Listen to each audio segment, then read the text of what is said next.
श्री गुरुचरित्र कथासार मातंगांना पूर्वस्थितीवर आणले. अध्याय 28. श्री गणेशाय नमः. सिद्ध नामधारकांना म्हणाले. त्यानंतर त्या मातंगाने श्री गुरूंना विचारले, स्वामी, मला कोणत्या दूषित कर्मामुळे हीन जातीत जन्म मिळाला? तेव्हा त्यांनी ही गती प्राप्त होण्यास कोणकोणती दुष्कर्मे कारणीभूत होतात आणि कोणत्या पापांमुळे कोणते रोग होतात यावर विस्तृत विवेचन केले. त्यावेळी त्रिविक्रम भारतींनी विचारले, गुरुदेव, एखाद्याकडून चुकून पाप घडले तर त्याने काय करावे?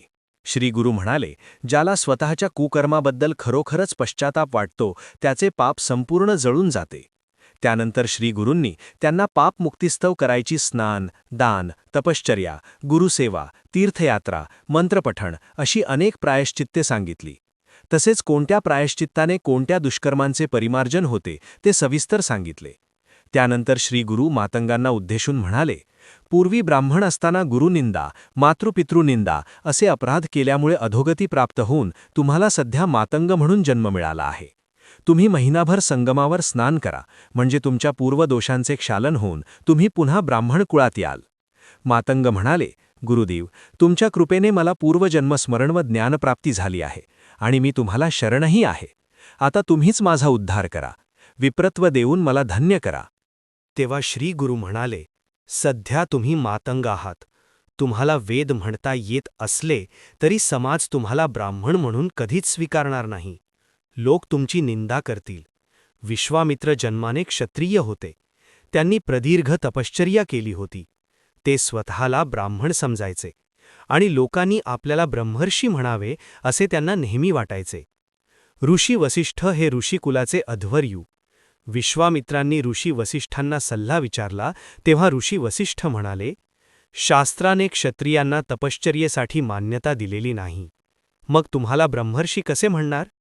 तुम्ही ब्राह्मण ज्ञातीत जन्म घ्या. व्रतबंध, गायत्री जप आदी संस्कारांनी शुद्ध व्हा. तपश्चर्या करा. मगच तुम्हाला ब्रह्मर्षी म्हणता येईल. त्यांच्या बोलण्याचा विश्वामित्रांना भयंकर राग आला. एकदा ते वसिष्ठांचा वध करण्यासाठी गेले होते. तेव्हा वसिष्ठांसारख्या ब्रह्मर्षींची हत्या केल्यास फार मोठे पातक लागेल व मी आणखीनच पतित होईन, असा विचार करून त्यांनी ते दुष्कर्म टाळले. त्यानंतर त्यांनी वसिष्ठांना आपल्या घरी भोजनास बोलवले. त्यासमयी त्यांच्या मनातून वैरभावाचे समूळ निरसन झालेले आहे हे जाणून वसिष्ठांनी त्यांचे निमंत्रण स्वीकारले. ते विश्वामित्रांना म्हणाले, तुमच्या मस्तकावर सूर्याच्या उन्हाने शिजवलेले अन्न मी ग्रहण करीन. त्याप्रमाणे विश्वामित्रांनी केले असता सूर्यकिरणांच्या दाहकतेने त्यांचे क्षात्र शरीर जळून गेले. मग त्यांनी योगबलाने ब्राह्मणांचा नवीन देह धारण केला. वसिष्ठांनी त्यांच्या घरी भोजन केले. त्यानंतर त्यांना ब्रह्मर्षी म्हणून मान्यता मिळाली. त्या मातंगाला श्रीगुरूंचे म्हणणे पटले, पण प्राप्त झालेले ज्ञान आणि विद्वत्तेचे सुख यामुळे आपण पुन्हा मातंग व्हावे हे त्यांना पटेना. त्यांनी श्रीगुरूंपाशी मी ब्राह्मण आहे, मला पुन्हा हीन जातीत लोटू नका असा हट्टच धरला. तेवढ्यात त्या मातंगांची पत्नी व मुले धावतच तिथे आली. त्याची पत्नी त्यांच्यापाशी जाऊ लागली तेव्हा तो मातंग रागाने ओरडला, पुढे याल तर खबरदार, मी ब्राह्मण आहे, मला शिवण्याचे धाडस करू नका. त्या मातंगाचे हे वाक्य ऐकून त्याची पत्नी थक्कच झाली. उपस्थितांनी त्याच्यात पत्नीला घडलेला सर्व प्रकार सांगितला. तेव्हा भविष्याच्या चिंतेने व्याकुळ होऊन त्या मातंगांच्या पत्नीने हंबरडा फोडला. त्या मातंगांच्या पत्नीचा आक्रोश पाहून श्रीगुरूंनी त्या मातंगाला समजावण्याचा खूप प्रयत्न केला. तेव्हा तो म्हणाला, स्वामी, ज्ञानप्राप्ती झाल्यावर मी ज्ञातिभ्रष्ट कसा होऊ? श्रीगुरूंनी ओळखले, हे असे ऐकणार नाहीत. मग श्रीगुरूंच्या सूचनेनुसार त्यांच्या शिष्यांनी एका धनासक्त ब्राह्मणाला तिथे आणले. श्रीगुरूंनी त्या ब्राह्मणाला त्या मातंगांच्या अंगावर स्वहस्ते पाणी ओतण्यास सांगितले. त्यानंतर त्या धनासक्त ब्राह्मणाने नदीवरून पाण्याने भरलेली घागर आणली आणि ती घागर त्या मातंगांच्या अंगावर रिकामी केली. त्या पाण्याने श्रीगुरूंनी प्रोक्षण केलेले अभिमंत्रित भस्वळ धुवून गेले. त्या योगे त्या मातंगाचे जातीस्मरणही निघून गेले. ते आपल्या पत्नीपाशी गेले व म्हणाले, तुम्ही इथे कशासाठी आला आहात? मी इथे काय करतो आहे? छे, मला काहीच कळत नाही. त्या गोंधळलेल्या अवस्थेतच तो मातंग आपल्या कुटुंबसह घरी गेला.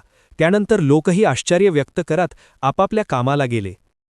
तेव्हा त्रिविक्रम भारतींना त्याविषयी जाणून घेण्याची अधिक उत्सुकता आहे हे जाणून श्रीगुरू त्यांना म्हणाले, अहो, भस्माच्या प्रभावामुळे त्यांना दिव्य ज्ञान व पूर्वजन्मीचे स्मरण झाले होते. त्यांनी पाण्याने स्नान करताच त्यांना सर्व गोष्टींची विस्मृती झाली. तेव्हा त्रिविक्रम भारती म्हणाले, स्वामी, कृपा करून भस्माचे महात्म्य विस्ताराने सांगा. श्री गुरुचरित्र कथासार अध्याय 28 समाप्त.